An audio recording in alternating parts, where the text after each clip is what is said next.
Hola, ¿qué tal? Buenas tardes. Soy el doctor Rodrigo Carvajal, miembro del equipo de Medicina Reproductiva de Clínica IBI Santiago. Espero que todos se encuentren bien con todas sus familias y sus parejas, sus amigos y sus seres queridos. Y hoy vamos a hablar de lo que es fertilidad después de los 40 años. Cuáles son los aspectos que hay que analizar, cuáles son las variables que tenemos que tener pendientes y cuáles son las opciones y las posibilidades de tratamiento.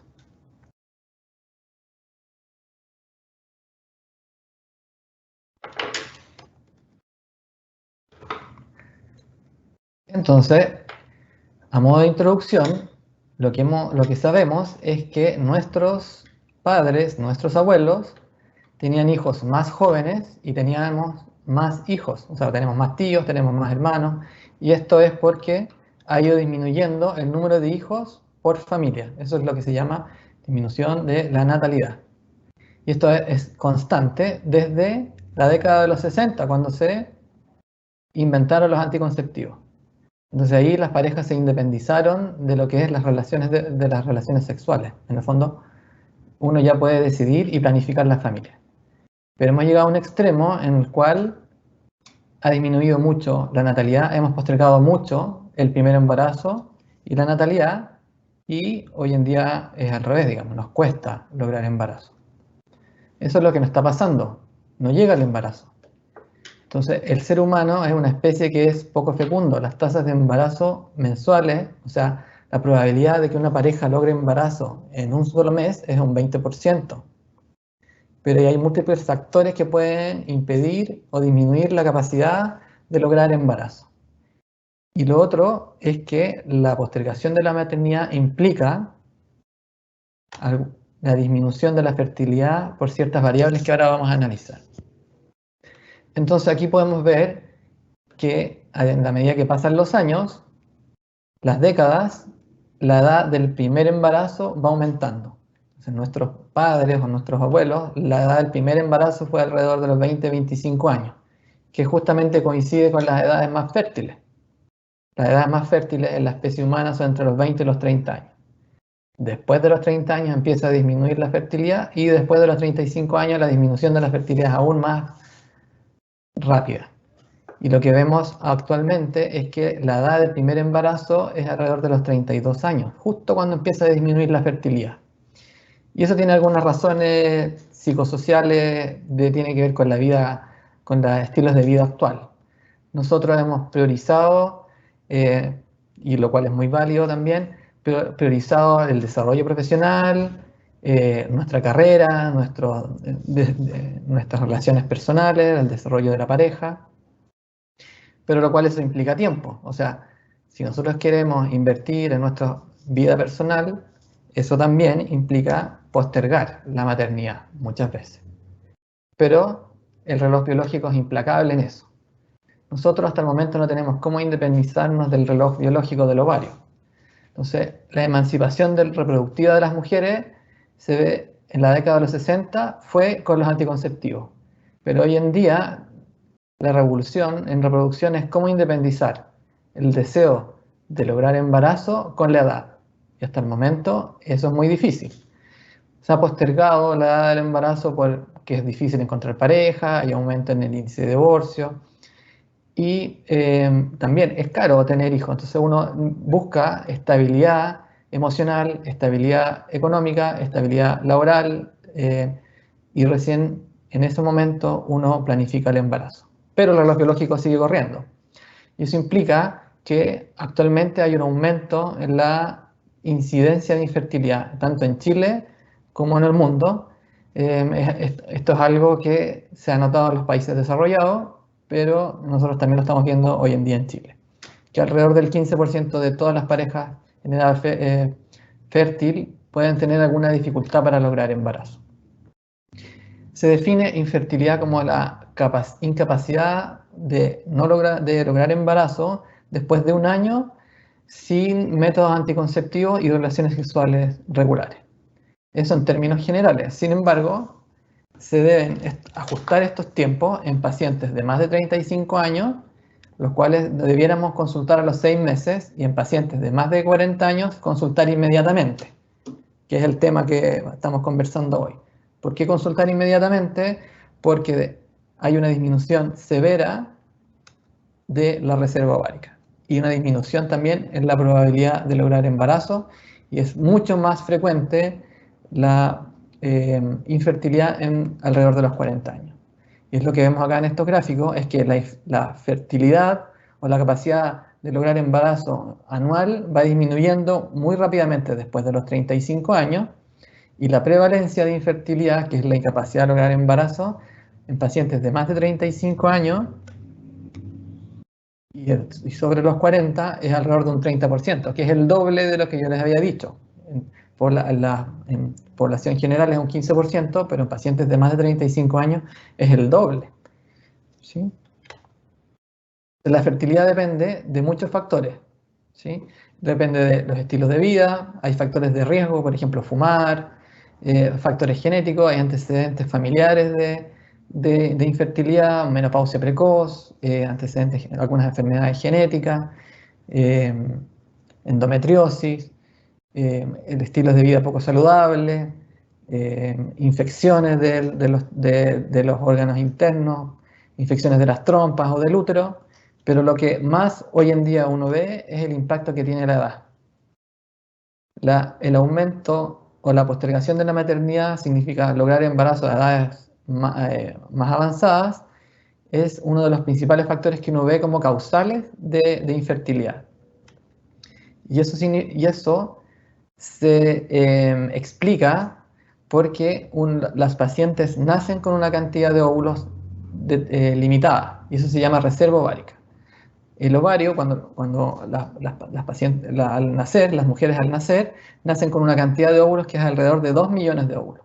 Y estos óvulos quedan guardados en el ovario, almacenados ahí, y por eso se llaman reserva ovárica, y son células que no se pueden seguir regenerando ni multiplicando, sino que se van consumiendo los óvulos, quedan almacenados ahí como un reservorio, una pequeña bodega de óvulos ahí en el ovario. Y estos van disminuyendo con los años. En la pubertad ya son 300.000 a 500.000 óvulos, a los 37 años son 25.000 óvulos y en la menopausia quedan solo 1.000. Se estima que son alrededor de 400 a 500.000 ovulaciones en toda la vida fértil, de los 2 millones de óvulos con los cuales uno nace. Es lo que vemos en esta gráfica. Nacemos con cierta cantidad de óvulos, pero estos van disminuyendo siempre. Constantemente van disminuyendo, se van consumiendo óvulos, y después de los 35 años la disminución en el número de óvulos es mucho más rápida. Entonces esto es algo natural, es la historia natural del funcionamiento del ovario. En todas las pacientes funciona así. Hay una disminución del número de óvulos. En forma simultánea, como los óvulos nacen con uno, estos pueden ir acumulando daño ambiental, radiación o tóxico, entonces los óvulos pueden también tener daños en el número de cromosomas. Entonces tenemos menos óvulos y de menor calidad. Y esto es algo que es irreversible y además es progresivo. Cada año que pase, cada mes que pase, tenemos menos óvulos y de menor calidad. Y se nota mucho. Hay dos factores con los cuales uno tiene que considerar, o dos variables que uno tiene que considerar al evaluar el funcionamiento del ovario y el impacto que tiene la edad en el funcionamiento del ovario. Uno es la cantidad de óvulos, y eso nosotros lo podemos evaluar cuando los pacientes consultan con un especialista en reproducción o en la consulta, es a través de algunos marcadores de reserva ovárica, que pueden ser ecográficos o de sangre, y una disminución en la calidad de los óvulos. La principal variable que afecta la calidad de los óvulos es la edad de los pacientes. No hay un examen de sangre que nos mida cómo está la calidad de un óvulo. La mejor predicción del porcentaje de óvulos que vienen alterados es la edad de cada paciente. En cambio, sí tenemos exámenes que pueden medir la cantidad de óvulos. Y yendo un poco más preciso, ¿qué significa que los óvulos puedan venir con algunas alteraciones? Es que los óvulos pueden venir con alteraciones genéticas en el número de cromosomas. Entre los 20 y 25 años, que son las edades más fértiles, solo un 17% de los óvulos pueden venir con alguna alteración en los cromosomas. Ustedes deben saber que el óvulo debe tener la mitad de los cromosomas de una paciente y los espermios deben tener la mitad de los cromosomas del hombre. Y este complemento de óvulo y espermio suma el número completo de cromosomas que necesita un embrión y un ser humano. Estos óvulos dividen sus cromosomas solo al momento de ser fecundados, terminan de separarse los cromosomas. En la medida que más años tiene el óvulo, se producen alteraciones al separarse los cromosomas. Y en pacientes de más de 40 años, casi el 80% de los óvulos vienen con alteraciones genéticas, que es lo que vemos aquí. En pacientes de menos de 35 años, estos son estudios genéticos de embriones, el 50% de los embriones puede venir con alguna alteración, pero después de los 35 años esto aumenta drásticamente, y es lo que vemos en rojo. Hay un aumento del porcentaje de óvulos con alteraciones genéticas. Si el embrión viene con alguna alteración genética, porque esto depende más del óvulo que del espermio, si el óvulo viene con alguna alteración genética y en consecuencia el embrión, esto significa que nos va a costar lograr embarazo, nos podemos demorar más tiempo porque hay que esperar justo el óvulo que venga bien, tenemos mayor riesgo de abortos o embarazos con alteraciones genéticas. Uno conoce como alteración genética es la trisomía 21, que en el fondo es la alteración cromosómica menos mala. Esto es la trisomía 21 del síndrome de Down. Entonces, esto es la alteración cromosómica menos mala, por eso son niños que pueden nacer. Pero cualquier otra alteración cromosómica es incompatible con un nacimiento, con la vida y puede producir aborto. Entonces, para que vean ustedes que esto depende de la edad, es que a los 20 años el riesgo de tener un nacimiento con trisomía 21 es 1 cada 1000 partos, a los 35 años es 1 cada 250, a los 40 años es 1 cada 70 partos, a los 42 es 1 cada 38 partos, entonces va aumentando. Y eso es porque disminuye la cantidad, la calidad de los óvulos, ¿sí? Por un lado, nos cuesta más lograr embarazo, pero por otro lado también el embarazo tiene más riesgo. Por eso cuando hablamos de envejecimiento ovárico tenemos ciertos parámetros para evaluarlo y para poder hacer consejería en las pacientes.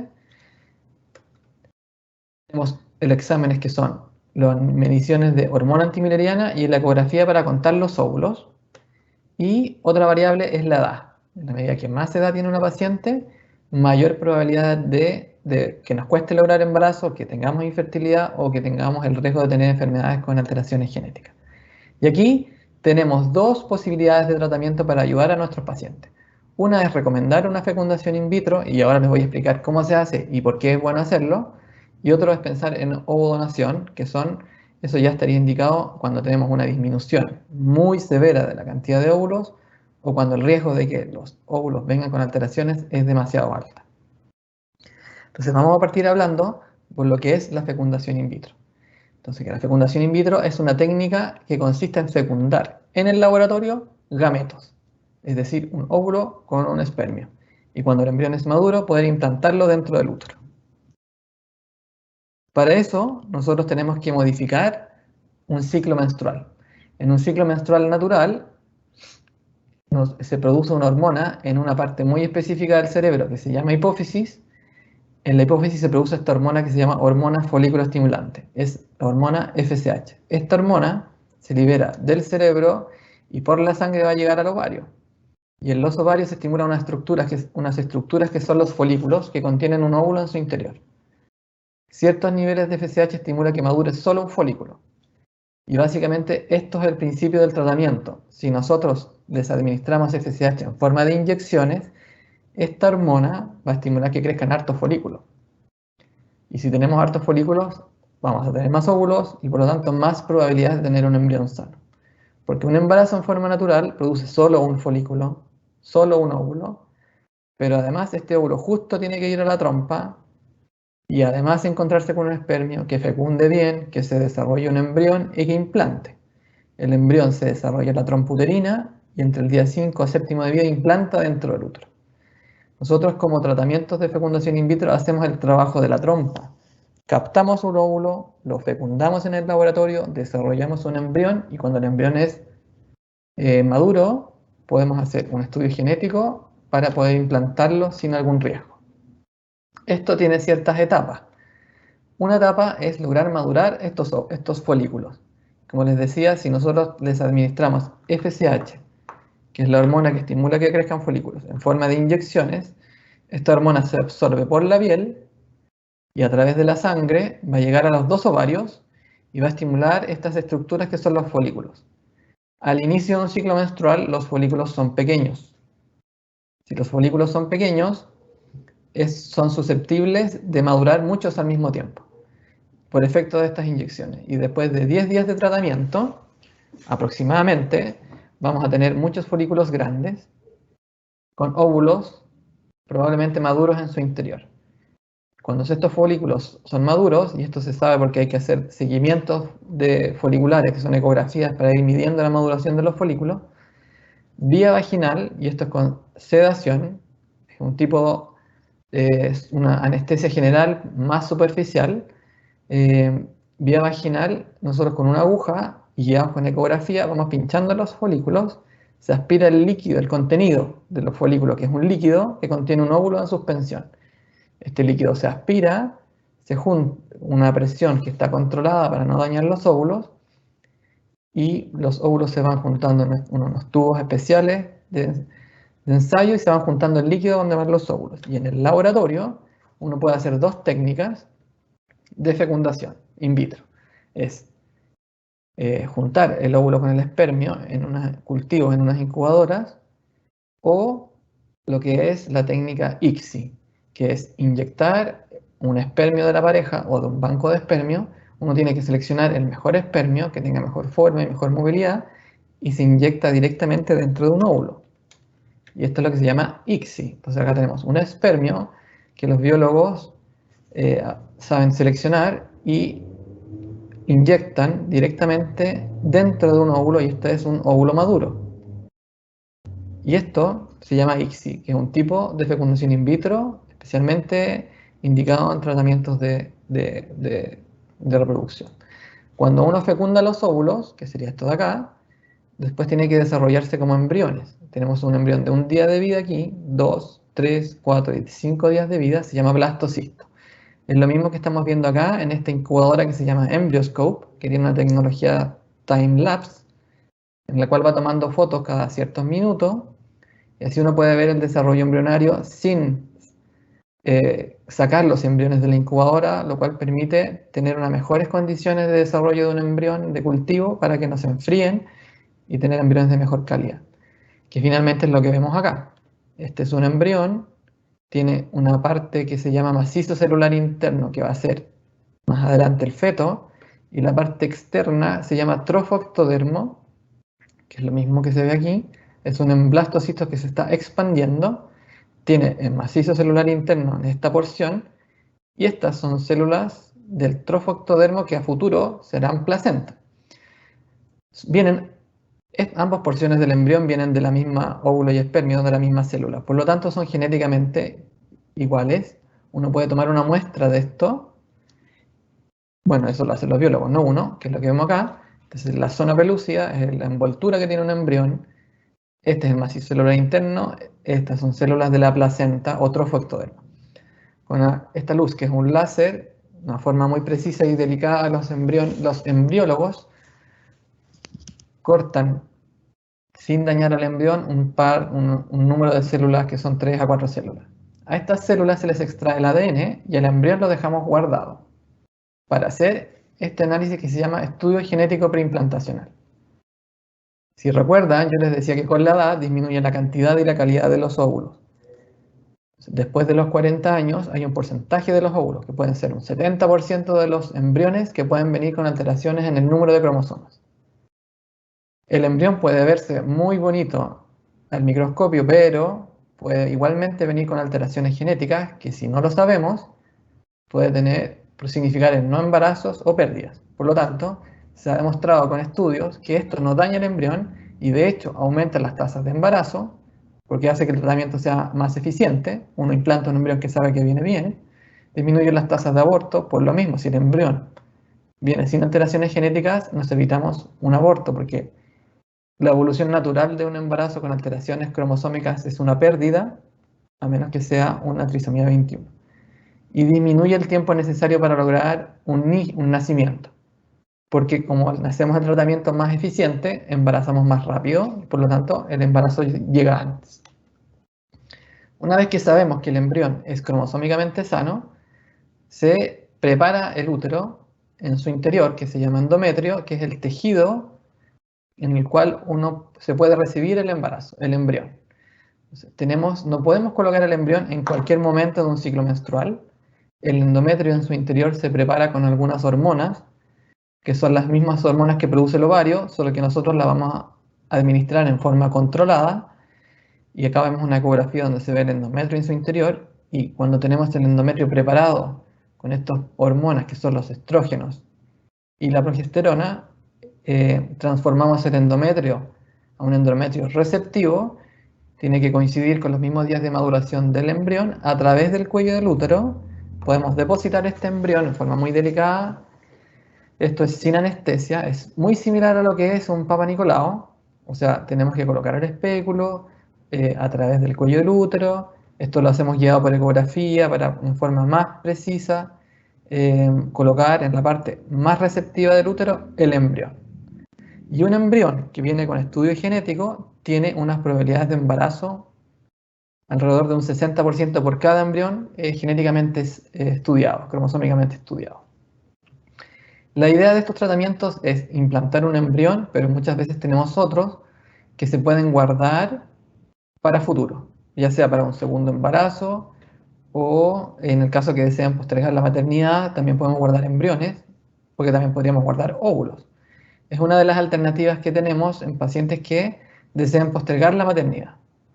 Existe esta técnica que se llama vitrificación, que consiste en colocar una célula con unos preservantes especiales que permiten que no forme cristales de agua al congelarse, pero se congelan en forma muy rápida, son fracciones de segundo y a una temperatura muy baja, en estos sistemas que tienen nitrógeno en forma gaseosa, no líquida para que no se contaminen las muestras.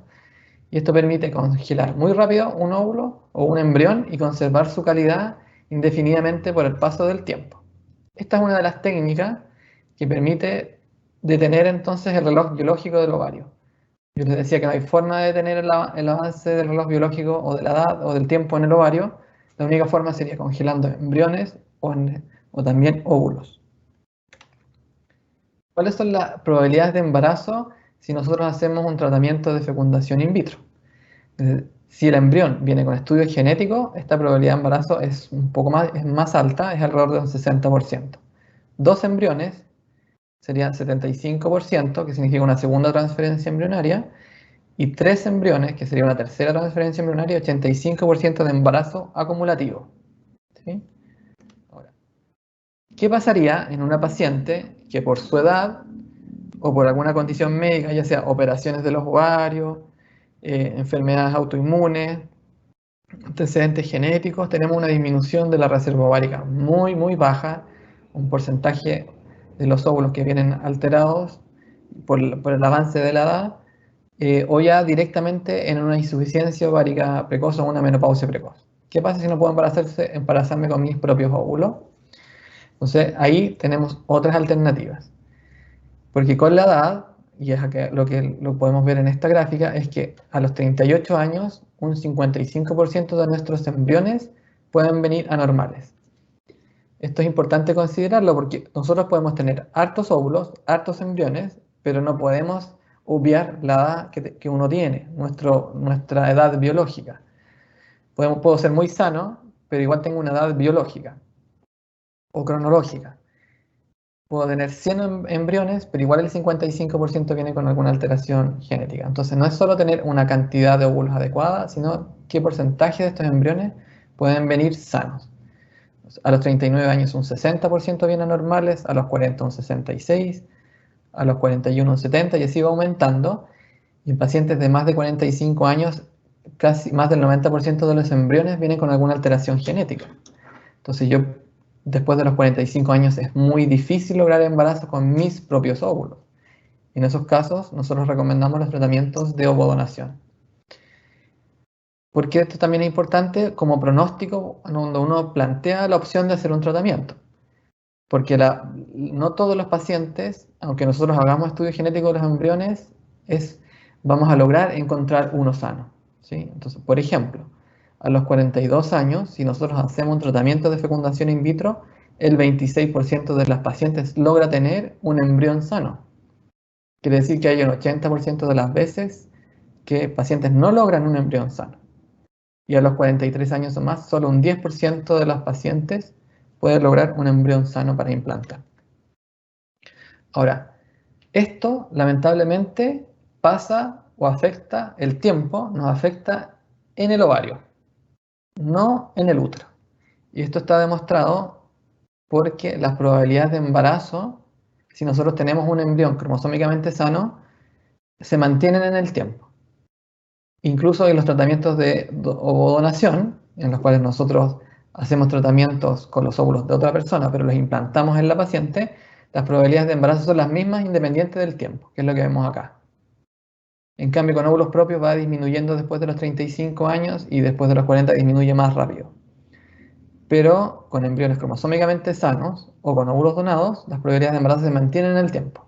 Significa que el útero es receptivo y los espermios también logramos embarazo. El problema lo tenemos en el ovario, lo tenemos en los óvulos.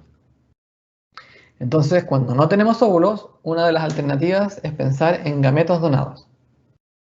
O sea, ¿por qué digo gametos? Porque podemos hacer tratamientos con espermios donados, porque hay bancos de espermios, y también podemos hacer tratamiento con óvulos donados, porque hay bancos de óvulos, es decir, óvulos congelados, o tratamientos de ovodonación en fresco, ¿sí?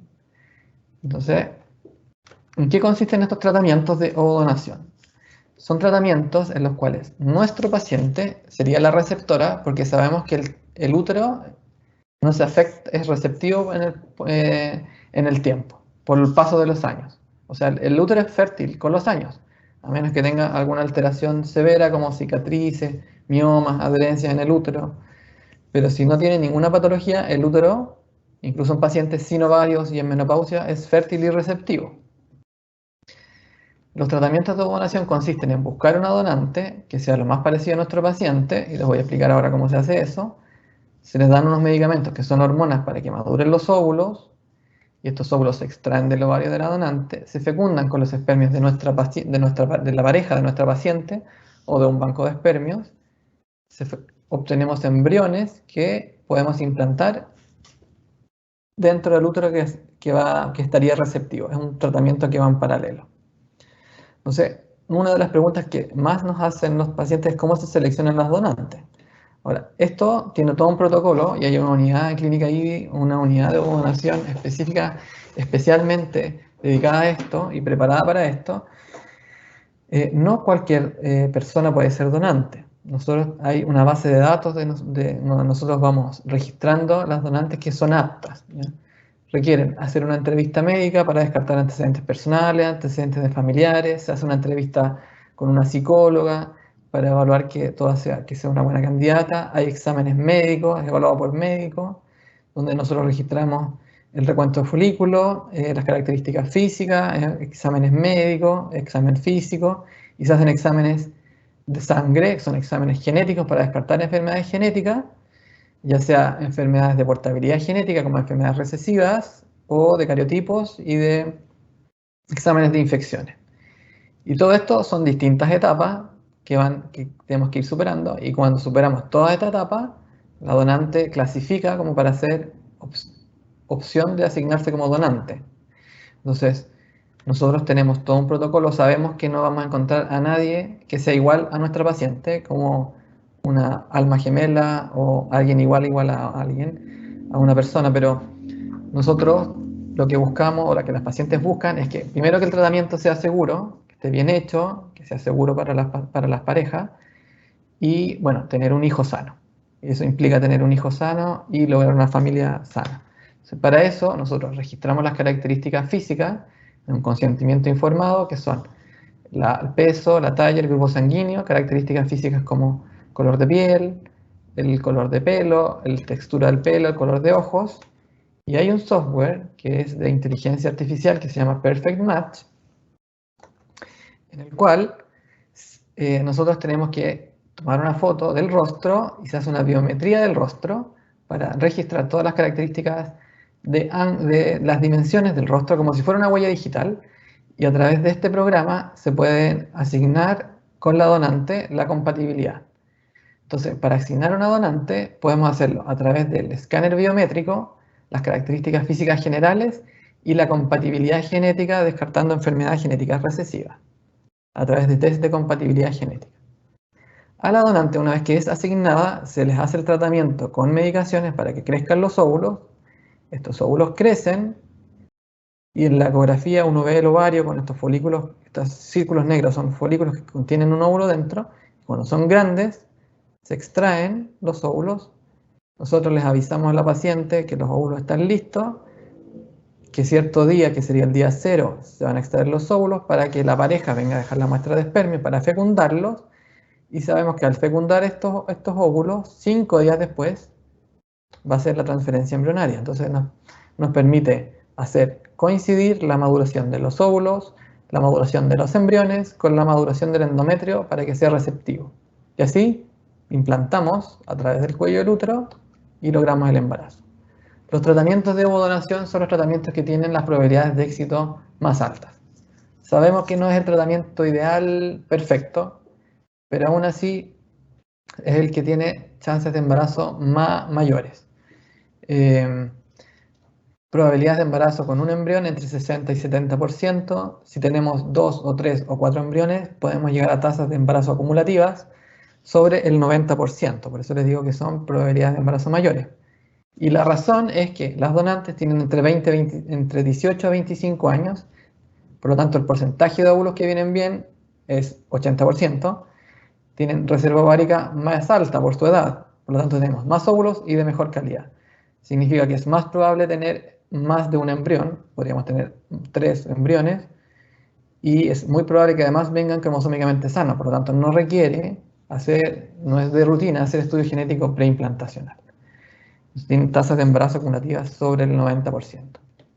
Entonces, cuando uno habla de edad materna avanzada, tiene ciertos riesgos, es que tenemos mayor riesgo de infertilidad, hay mayor riesgo de abortos, tenemos mayor riesgo de enfermedades cromosómicas, tenemos menor número de óvulos, y eso significa que los tratamientos también son menos eficientes. Aunque hagamos una fecundación in vitro, si tenemos menos óvulos y hay un porcentaje más alto que nuestros óvulos vengan alterados, significa que también es más difícil que nos vaya bien. Y eso es por el reloj biológico que tenemos en los ovarios. ¿Qué alternativas de tratamiento tenemos? Dependiendo de estas variables, uno puede hacer fecundación in vitro y sobre 40 años es de regla que sea con estudio genético preimplantacional.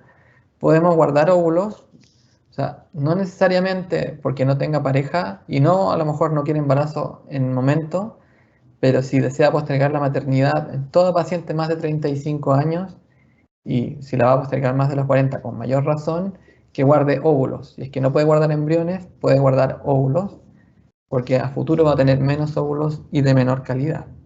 Y como última opción, siempre hay una opción, es la ovodonación, que es el tratamiento que tiene mayores tasas de éxito en este tratamiento. Hay que evaluar adecuadamente la reserva ovárica en cada paciente, pero esto va en función de la edad que tenemos. Hay que educar sobre los riesgos de postergar la maternidad, o sea, hay que hacer conciencia de que aunque uno sea muy sano, el tiempo corre y la calidad y la cantidad de óvulos va disminuyendo. Y esto es algo que uno ve como una de las principales causas de consulta, o sea, son pacientes sanas, son parejas sanas, que les cuesta lograr embarazo, pedimos exámenes, están todos buenos, solo que sabemos que cuesta porque no todos los óvulos vienen bien después de cierta edad. Y hay una necesidad del estudio genético de los embriones para evitar alteraciones en los embriones, que significan embarazos de riesgo o con alteraciones, y para que los tratamientos también sean más eficientes.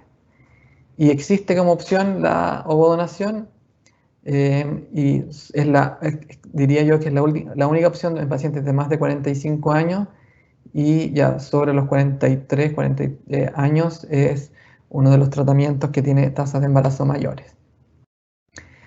Entonces, eso es lo que les quería contar yo sobre la evaluación de los tratamientos que podemos hacer en nuestros pacientes que consultan después de los 40 años, y nosotros cuidamos los huevitos como si fueran de oro. porque sabemos que son muy valiosos.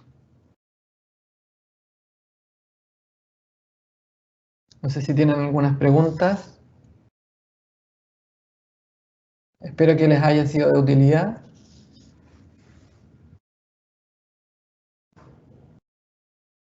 Voy a abrir el chat. Si tienen algunas preguntas, me las pueden hacer por el chat y podemos ir conversando. Entonces me pregunta una paciente, dice, buenas noches, tengo 37 años, no tengo hijos, y en uno de los exámenes observa que una de mis trompas está obstruida. Bueno, aquí yo al tiro veo un factor. Después de los 35 años siempre disminuye la cantidad y calidad de los óvulos, lo que yo les decía. Ese es un factor. Y lo otro es un factor tubario, que dice que una de las trompas está obstruida, y la otra dice parcialmente obstruida, y tiene una hormona antimileriana en 0,12. O sea que está disminuida. La hormona antimileriana cuando está bajo 1 está siempre disminuida. Entonces tenemos disminución en la calidad de los óvulos probablemente por la edad, disminución de la reserva ovárica por los niveles de hormona antimileriana y las trompas obstruidas. Entonces, usted puede hacer una fecundación in vitro, solo que debe saber que vamos a tener una disminución en la respuesta. Significa que muy probablemente vamos a obtener pocos óvulos, tal vez 4 o 5 óvulos. Y eso va a condicionar también el éxito de un tratamiento. Yo no me negaría a hacer una fecundación in vitro con tus propios óvulos. O sea, yo creo que la primera opción siempre es tratar de intentarlo con tus propios óvulos, solo que debes saber que la probabilidad que resulte es tal vez un 30%, porque vas a tener menos óvulos y de menor calidad. Si no resultara, ahí tendrías que pensar en ovodonación, pero es algo que tú con tu pareja debes conversar, porque no se trata de sí o no, sino qué probabilidades tengo, y ustedes como pareja deben decidirlo, porque puede que resulte. Me pregunta una paciente, dice, ¿la tasa de implantación del embrión disminuye a mayor edad de la paciente? Claro, aquí, ¿por qué disminuyen las tasas de implantación con la edad? Depende. Si el embrión tiene estudio genético y el embrión es cromosómicamente sano, la tasa de embarazo se mantiene con la edad. Hay una leve disminución después de los 45 años. Y eso se debe a que después de los 45 años es más probable que el útero pueda tener alguna alteración. Es decir, adenomiosis, adherencias, miomas o cicatrices. Sin embargo, si está demostrado que el útero es sano, esta tasa de implantación se mantiene como si fuera con ovodonación o con estudio genético preimplantacional. Ahora, si el embrión no tiene estudio genético, sí disminuye la implantación, pero eso es a causa de que es muy probable que el embrión venga alterado con la edad. Me pregunta otro paciente, ¿qué es más importante en una transferencia de embriones? ¿La calidad del embrión o que el endometrio esté trilaminar? A ver, no siempre el endometrio es trilaminar. Importante es que cuando uno haga la transferencia embrionaria, estar seguro que los niveles hormonales estén adecuados. Que no tengas un folículo o un cuerpo lúteo. O sea, es más importante el grosor del endometrio a que sea trilaminar. Y respondiendo más directamente a la pregunta, es más importante el embrión. Que tenga un embrión cromosómicamente sano y de buena calidad. Preguntan cuántos óvulos salen en promedio. Bueno, los óvulos que salen en promedio dependen de la reserva ovárica y de la edad de la paciente. O sea, nosotros podemos estimar el número de óvulos que uno va a obtener en un tratamiento a través de los niveles de hormona antimileriana y el recuento de folículos antrales, que es la ecografía. Si tenemos disminución del recuento de folículos antrales o una hormona antimileriana disminuida, que estamos hablando de menos de 1, el número de óvulos que uno va a recuperar es menor. Eso se denomina disminución de la respuesta ovárica. Y estamos hablando de tal vez 4 o 5 óvulos. Una paciente me pregunta, ¿qué pasa si no tengo regla hace 2 años y ya tengo 48? Bueno, si pasa más de un año que una paciente no tiene regla, eso se llama es muy probable que se trate de menopausia. Si estamos en el caso de una menopausia, significa que no tiene folículos. Nosotros trabajamos con los folículos. Eso es nuestra materia prima. Nosotros estimulamos los folículos con las hormonas que les damos. Si no hay folículos, no crecen, aunque usemos kilos de inyección. Por lo tanto, en este caso, si no hay folículos, y si estamos efectivamente frente a una menopausia, la única opción de tratamiento es con ovodonación. Preguntan, otra pareja, si se transfiere solo un embrión. Bueno, como las técnicas de reproducción han ido mejorando en sus resultados, las tasas de implantación han ido mejorando, se ha hecho una política, una recomendación de tratar de disminuir los embarazos múltiples. Para eso se transfiere un solo embrión. Y como sugerencia es que si el embrión tiene estudio genético, implantar uno. Si un tratamiento de ovodonación, implantar uno. Si el embrión no tiene estudio genético, en pacientes de más de 35 años se pueden implantar dos. Y si no tiene estudio genético y la paciente tiene menos de 35 años, ojalá implantar solo uno. ¿Ya? Eso es para tratar de disminuir el número de las tasas de embarazos múltiples, porque los miedos que uno tiene o uno de los riesgos que tienen los tratamientos de reproducción asistida son los embarazos múltiples, porque los embarazos múltiples tienen mayor riesgo de parto prematuro. Si logramos disminuir el riesgo de embarazos múltiples, con eso vamos a disminuir los riesgos que tienen este tipo de tratamiento. Entonces, me preguntan, otro paciente, los cuidados post-implantación.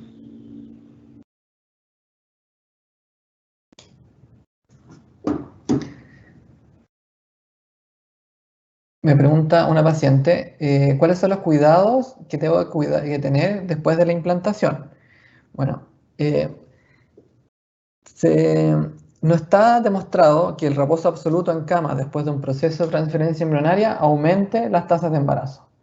O sea, se han hecho estudios y trabajos en los cuales pacientes han quedado con licencia acostadas con reposo absoluto y otros pacientes que inmediatamente después de la transferencia se van caminando a su casa.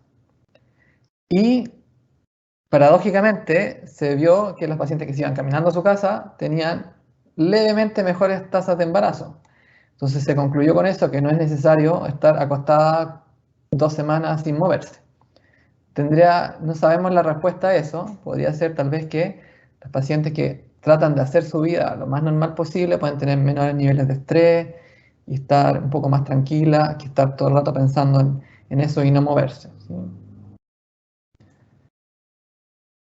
Dice, una paciente dice, que se embarazó a los 37 años y no tuvo ningún problema para lograr el embarazo y después, 1 o 2 años después, quería embarazarse.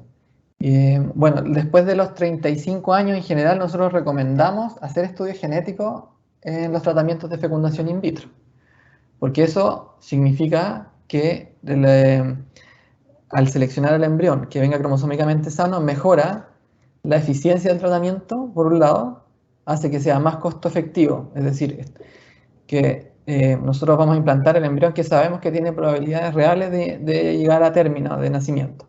Eso significa también un ahorro en costos. Tal vez la inversión inicial es más alta, porque hay que hacer el estudio genético, pero a la larga, como tú implantas solo el embrión que viene bien, significa un ahorro en transferencias embrionarias que no te van a servir. Entonces es costo eficiente, por un lado, pero también más seguro porque te ahorras eventualmente un embarazo con problemas o un aborto. Me pregunta una paciente que tiene 41 años y que le estaban dando letrozol. A ver, yo no les hablé en este tipo de tratamientos de la inseminación intrauterina, porque nosotros no recomendamos hacer tratamientos de baja complejidad, como la inseminación intrauterina, en pacientes de más de 40 años. Entonces, eso no se los mencioné, me parece una buena pregunta. ¿Por qué? Nosotros recomendamos, primero, en toda paciente de 40 años, consultar inmediatamente, porque sabemos que a los 40 años tenemos una disminución de la reserva ovárica y hay un porcentaje de los óvulos mayor que vengan alterados. Entonces, dicho eso, no recomendamos inseminación intrauterina porque la inseminación intrauterina es muy similar a un embarazo en forma natural. Te damos medicamentos para que madure 1 o 2 folículos y depositamos dentro del útero los mejores espermios de tu pareja. Ahora, eso es ineficiente después de los 40 años, o sea, tiene probabilidades de embarazo muy bajas, tal vez 5 a 7% con una inseminación, versus lo que es una fecundación in vitro, ¿sí? Ahora sabemos que no es tan bueno porque el inconveniente también tiene un tema de costos, pero como tratamiento, si uno lo pudiese recomendar, no está justificado, ¿sí? Entonces me pregunta una paciente que dice tiene 38 años, no tiene hijos, le hicieron una hormona antimileriana en 3,3.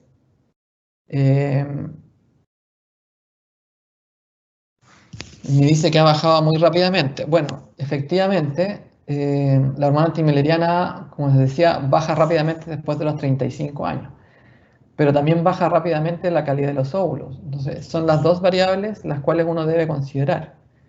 Obviamente que si de un año a otro la hormona antimileriana está en la mitad que el año anterior, es una curva mucho más acelerada en la disminución de la cantidad de óvulos y por lo tanto habría que tomar una conducta mucho más activa para los tratamientos. El éxito de los tratamientos depende de dos factores, principalmente en un in vitro, de la edad que uno tiene y de la reserva de óvulos. Por lo tanto, si uno se espera mucho para poder hacer un tratamiento, esto también va en desmedro del propio éxito a futuro, porque vamos a tener menos óvulos y en porcentaje los óvulos van a venir de menor calidad. Entonces también hay una ventana de oportunidad en esto. Entonces, si uno espera mucho tiempo, la probabilidad de que nos vaya bien con nuestros propios óvulos también es menor. Entonces tampoco es muy bueno esperarse embarazos en forma natural, porque con los años vamos a tener menos óvulos y de menor calidad y después incluso con tratamientos de reproducción nos va a costar. Porque nosotros trabajamos con los óvulos y los embriones que uno tiene. Es decir, si hacemos un tratamiento y el embrión viene con alguna alteración cromosómica, no tenemos cómo mejorarlo. Hacemos el diagnóstico de los óvulos y embriones que tú tienes, pero puede ser que todos vengan alterados. Y por lo tanto, no podríamos implantar ninguno. Entonces depende también el éxito de los tratamientos de que seamos capaces de encontrar un embrión sano. Me pregunta una paciente que tiene un pólipo y un mioma, y si eso puede afectar la implantación. Bueno, nosotros para poder implantar un embrión en un útero, el útero debe tener ciertas condiciones para que tengamos ciertas tasas de éxito del tratamiento. Entonces, y básicamente es que el endometrio, que es el tejido que recubre el útero por dentro, no tenga unas irregularidades. Y eso uno lo puede ver en la ecografía o en algunas otras técnicas como la histeroscopía. Entonces, tendría que hacerse esas evaluaciones. Si usted tiene un pólipo, debe extraer el pólipo, porque sabemos que eso está por dentro, siempre está por dentro del útero. En cambio, el mioma, eso está en la pared del útero y no siempre es indicación de operarlo. O sea, hay algunos miomas que no afectan el proceso de la implantación. Se recomienda hacer una miomectomía en todos los miomas que deformen en la línea del endometrio, es decir, que sean submucosos o que sean intramurales muy grandes y que puedan deformar el útero por dentro.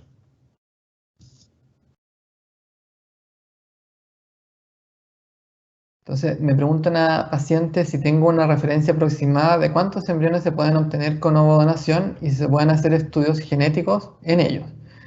Esa es una buena pregunta. Entonces, de los tratamientos de ovodonación hay un rango de óvulos que habitualmente se donan. Y estos son entre 7 a 8 óvulos hasta 15 óvulos. Todos estos óvulos se fecundan con los espermios de tu pareja. No significa que vayas a tener 15 embriones. O sea, tú puedes tener de todos los óvulos que uno extrae y madura, a lo mejor uno puede tener al término, porque recuerda que no todos los óvulos fecundan adecuadamente, aunque uno haga lipsi.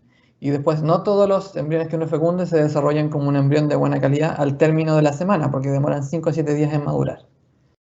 Entonces, dicho de otro modo, habitualmente uno tiene entre 3 a 4 embriones de buena calidad. Como los óvulos vienen de donantes entre 18 a 25 años, no es una recomendación general hacer estudios genéticos, porque la mayoría, por 80-70% de estos, van a venir sanos. Sin embargo, igualmente se puede hacer si es que hay antecedentes genéticos con los espermios. Uno podría hacer estudios genéticos en los embriones. ¿Sí? Me pregunta una paciente qué pasa si tenemos consanguinidad, por ejemplo, son primos. Bueno, en este caso, lo que yo les recomiendo es descartar enfermedades recesivas. ¿Sí? ¿Cuál es el riesgo? No es el riesgo de que haya consanguinidad, es que no seamos portadores de enfermedades recesivas sin saberlo, que son enfermedades genéticas que al juntar el óvulo con el espermio se pueden transmitir a la descendencia. Y en ese caso tenemos que hacer exámenes de compatibilidad genética, que son exámenes de sangre. Y con eso podemos descartar que hay un test que se llama test de portabilidad genética, que se le hace a los donantes.